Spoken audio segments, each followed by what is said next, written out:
আগামী দিনে বাংলায় যে পরিবর্তন আসতে চলেছে সেই পরিবর্তনের পথপ্রদর্শক হবে। ঠিক যেমন আমরা আমাদের পুরাণে পড়েছি যে মা গঙ্গা আসার আগে ভগীরথ নাকি শঙ্খনাদ করতে করতে মা গঙ্গাকে প্রথমে স্বর্গ থেকে হিমালয় থেকে আমাদের গঙ্গাসাগর পর্যন্ত এনেছিলেন। এই যাত্রা সেই ভগীরথের কাজ করবে।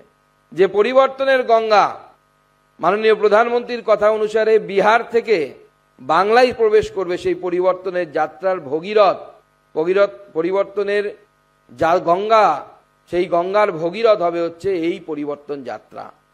আগামী দিনে এই যাত্রার মধ্য দিয়ে বাংলার মানুষের মনে যে ক্ষোভ আছে তার বহিঃপ্রকাশ আপনারা দেখতে পাবেন এবং লক্ষাধিক মানুষ এতে অংশগ্রহণ করবে। ব্যক্তিগতভাবে আমাদের কর্মীদের সংখ্যা তো কোর্ট বেঁধে দিয়েছে, আমরা সেই মতোই চলবো, কিন্তু লক্ষাধিক মানুষ এই যাত্রাতে অংশগ্রহণ করবে এবং এই যাত্রা ঐতিহাসিক